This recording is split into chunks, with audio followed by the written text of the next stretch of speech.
Hello दोस्तों, मैं lily हूं और आप देख रहे हैं एडुस्पार्क। इस वीडियो में हम हाल ही में रिलीज हुई मूवी छावा के बारे में जानेंगे, जो मराठा राजा छत्रपति संभाजी महाराज पर आधारित है। हम उनके जीवन के बारे में विस्तार से जानेंगे। तो चलिए वीडियो शुरू करते हैं। लेकिन उससे पहले कृपया मेरे YouTube चैनल को लाइक, शेयर और सब्सक्राइब करना न भूलें। छत्रपति संभाजी महाराज एक मराठा सैन्य राजा थे और शिवाजी महाराज के पुत्र थे, जो एक और महान शासक थे। मराठा साम्राज्य भारतीय मिट्टी के उन बच्चों ने खड़ा किया था जो उन शासकों को हराना चाहते थे जो तुर्क, फारसी और मंगोल आक्रमणकारियों के वंशों के प्रति वफादार थे। संभाजी महाराज ने केवल 9 से 10 साल तक शासन किया। इसके बाद उन्हें औरंगजेब के हाथों हार का सामना करना पड़ा, लेकिन मराठा लोग उनकी वीरता को कभी नहीं भूले।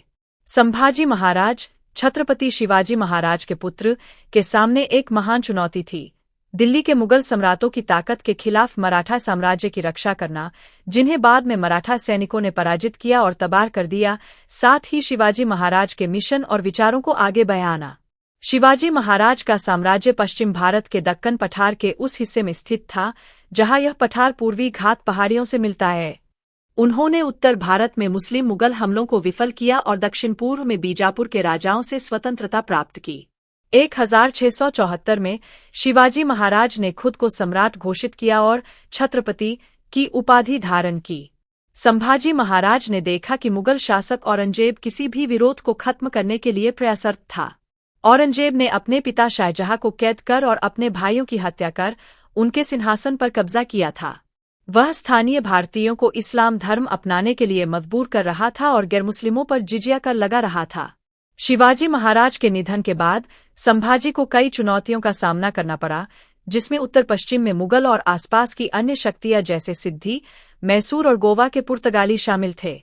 1681 में औरंगजेब के बेटे अकबर ने अपने पिता के दिल्ली में शासन के खिलाफ सेना को एकजुट करने का प्रयास किया। औरंगजेब ने दिल्ली से महाराष्ट्र के पास खिड़की, वर्तमान में औरंगाबाद, तक 4 से 5 लाख सैनिकों के साथ मार्च किया ताकि मराठा साम्राज्य को खत्म किया जा सके। 1682 में औरंगजेब ने सभी दिशाओं से मराठा साम्राज्य पर आक्रमण करने का प्रयास किया, लेकिन संभाजी महाराज ने गुरिल्ला युद्ध तकनीकों का उपयोग करके मुगल सेना का डटकर मुकाबला किया। संभाजी महाराज ने हर युद्ध और संघर्ष में अपने सेनापतियों के साथ मिलकर लड़ाई लड़ी। 1666 में जब वह अपने पिता के साथ आगरा के शाही दरबार में गए तो औरंगजेब ने उन्हें देखा था।